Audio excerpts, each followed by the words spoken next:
कम हवा लगता है, लेकिन कम हवा नहीं लगना चाहिए। पृथ्वी पर रह करके ज़्यादा हवा लगाने की जरूरत होता है, क्योंकि हम पृथ्वी पर हैं तो ज़्यादा हवा लगेगा।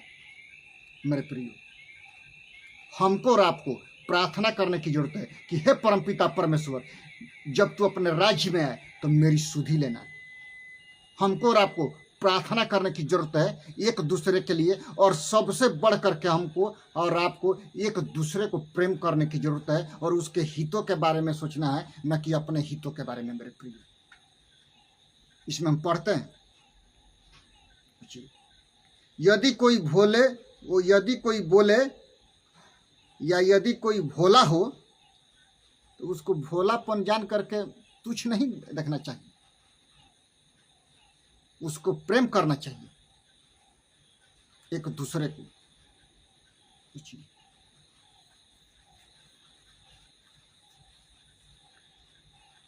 यदि कोई बोले तो ऐसा बोले मानो परमेश्वर का वचन है। यदि कोई सेवा करे तो उस शक्ति से करे जो परमेश्वर देता है, जिससे सब बातों में यीशु मसीह के द्वारा परमेश्वर का महिमा प्रकट हो। महिमा और साम्राज्य युग ना युग उसी का है। आमीन।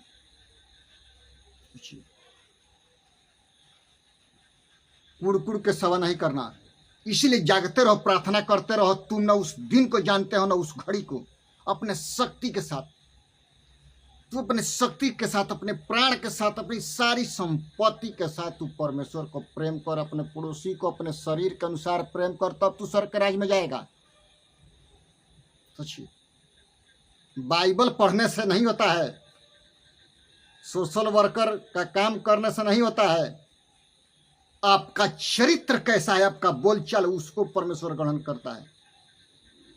यीशु ने कहा कि मेरा माँ बाप वो है जो मेरी बातों को मानता है, मेरा भाई बहन वो है जो यीशु की बातों को मानता है, मेरा भाई बहन वो है जो यीशु के बातों को मानता है और उसके चरित्र के अनुसार चलता है। दो रंगी चाल चलता है, वो मेरा माता पिता भाई बहन नहीं है, चाहे मेरा रिश्तेदार क्यों ना हो, चाहे मेरा भाई क्यों ना हो। यदि वो यीशु की आज्ञा नहीं मानता है, नरक के कुंड में जाएगा, ये लिखित है। इसीलिए जागते रहो, प्रार्थना करते रहो। न तुम उस दिन को जानते हो न उस घड़ी को। जागने की जरूरत है और प्रार्थना करने की जरूरत है। एक आयत और हम पढ़ लेंगे, यहेजकेल 16 अध्याय, यहेजकेल 16 अध्याय और उसका 37 पद में इस प्रकार